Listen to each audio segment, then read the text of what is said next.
فالأهرامات في مصر على الخريطة منتشرة كتير من الشمال لحد الجنوب. في أهرامات احنا نعرفها وفي أهرامات ما سمعناش عنها قبل كده، هنتكلم عن كتير جدا منها. الأهرامات في نفس الأوقات في منها اتبنى في الشمال، وفي منها موجود في الصعيد. إن شاء الله اللي يطلع معانا رحلة الأقصر وأسوان الجاية هنشوف هرم من الأهرامات موجودة في جزيرة إليفانتين. ما حدش يعرف إن الجزيرة دي عليها هرم، ومبني من عصور قديمة جدا. يعني الملك اللي بنى الهرم المدرج هو اللي بنى الهرم اللي على جزيرة إليفانتين ده. فالأهرامات كتيرة، يكاد تكون أكثر من 110 120 هرم، ولكن كل هرم مختلف عن الثاني.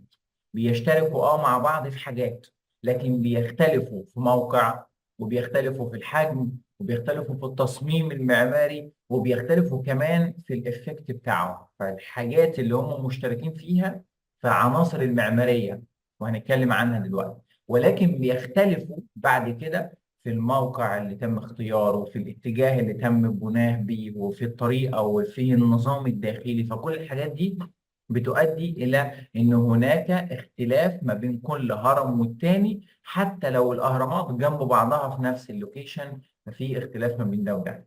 فأهلا بيكم في رحلة كبيرة جدا جدا حوالين فك أو محاولة بفك لغز الأهرامات المصرية. وبدايتنا النهارده مع هرم جميل جدا، ما اعتقدش ان في حد من حضراتكم شافه قبل كده او راح عنده قبل كده، واتمنى ان احنا نتجنن في مره ونروح مع بعض سوا عند هذا الهرم ونحاول ناخد كده لفه جواه. وهو هرم ابو رواش. في طريقك كنت رايح اسكندريه، من الطريق اسكندريه الصحراوي، في يوتيرن كده ولفه بتدخلك على اول مدق صحراوي عامل زي المدقات بتاع منطقه ابو قير كده ومنطقه سقاره. بتفضل ماشي فيها شويه لحد ما بتوصل لريمينز او بواقي بتاع شكل هرمي، ولكن مختلف كتير وحواليه حكايات كتير. فهنحاول ان احنا نتكلم حوالين الهرم ده على قد الداتا اللي موجوده لينا من خلاله.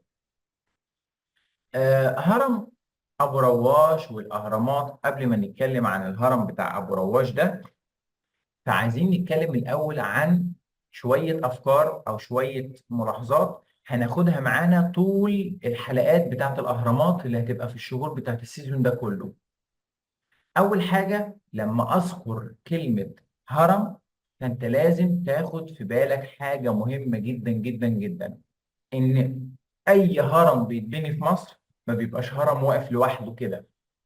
ما بيبقاش مجرد هرم واقف لوحده كده زي هرم خوفو، هرم خفرع، هرم جورع، هرم زوسر، هرم أناس، هرم تيتي، هرم كذا، هرم جيد فرع اللي هو بتاع ابو رواش. ما بيبقاش مجرد المبنى بتاع الشكل الهرمي، ولكن بيبقى في حاجة بنسميها كومبلكس بيراميد، مجموعة هرمية.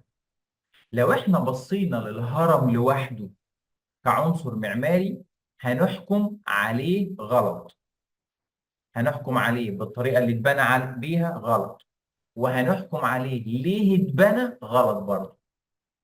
لو انا خدت الهرم وفصلته لوحده كده كعنصر معماري من مجموعة معمارية، وحبيت اقول ان الهرم ده اتبنى ليه، فانا الحكم بتاعي او السبب بتاعي اللي انا هديه هيكون سبب خاطئ جدا.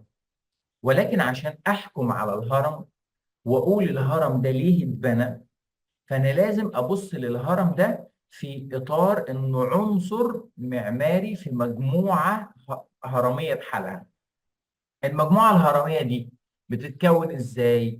بيبقى عندنا جنب النيل مباشره في معبد، في بيت، في مبنى.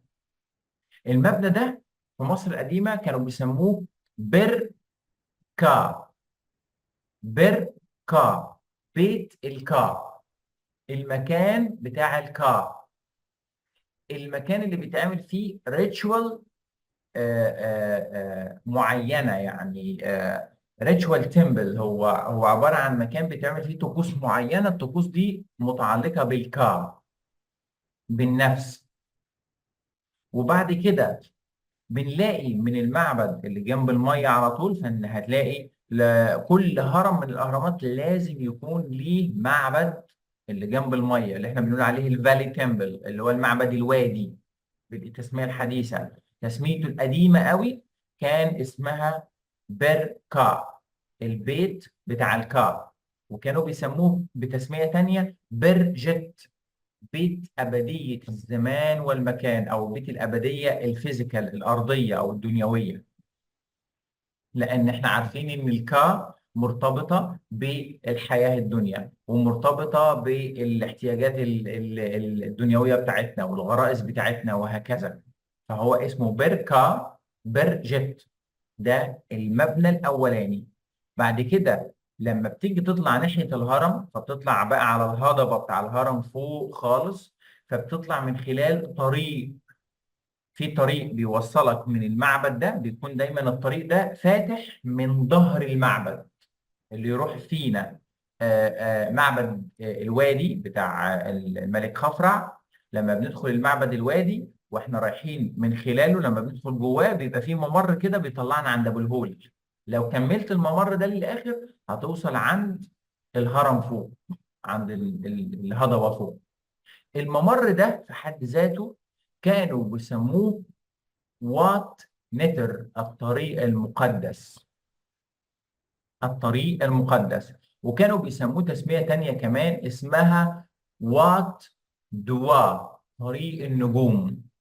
طريق النجوم، الطريق بتاع الايه النجوم. كان الطريق ده مسقوف وضلمه بالكامل، وفي السقف بتاعه فتحه بطول الطريق ده بتنزل شعاع نور كده علشان اللي ماشي جواه، لانه مظلم تماما يقدر يشوف. وعلى الحيطان والسقف بنلاقي مجموعات نجميه كتير جدا جدا جدا رسمينها على الحيطان دي. فبيسموه وات متر، الطريق المقدس.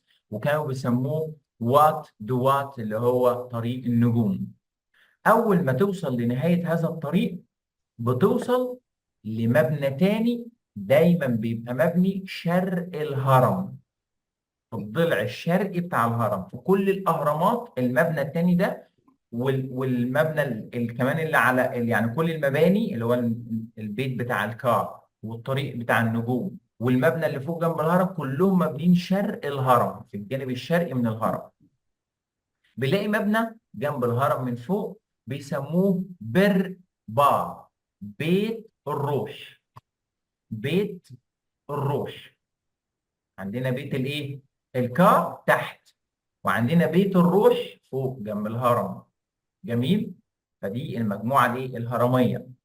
البيت بتاع البا اللي فوق ده برضو ريتشوال تمبل، معبد بيتعمل فيه طقوس روحيه تخص البا، وبيسموه بر نحح، بيت الابديه. طب ايه الفرق ما بين الابديه اللي هي جت بتاع البيت اللي تحت، وما بين الابديه اللي هي نحح بتاع البيت اللي فوق؟ نحح دي اللي هي ابديه السماء، او ابديه عالم اللا زمان ولا مكان، وكأن بتخرج او بتتحول من دايمنشن الزمان والمكان المحدود الى دايمنشن تاني غير محدود فيه الزمان والمكان، بتفقد فيه الزمان والمكان، من دايمنشن الزمكان الى دايمنشن اللا زمان ولا مكان، الابديه السماويه اللي فيها الروح eternity، في eternal life، في ابديه الى الابد، مفيش زمان ومفيش مكان. وبعد كده بنلاقي الهرم مبني. الهرم ده في مصر القديمه اسمه مر، ميم راء او ميم يه راء، مر. الهرم في مصر القديمه اسمه مر. ومر في مصر القديمه معناها كمان ممر، ومعناها معبر، ومعناها طريق، ومعناها جيت بوابه. كل دي معاني لكلمه مر في اللغه المصريه القديمه. فاذا انا عندي بر للكا، بيت للكا تحت، وعندي بر للبا فوق، وعندي مر، هرم، ممر، معبر. فانا عندي مر وعندي كا وعندي با، فأنا عندي مركبة.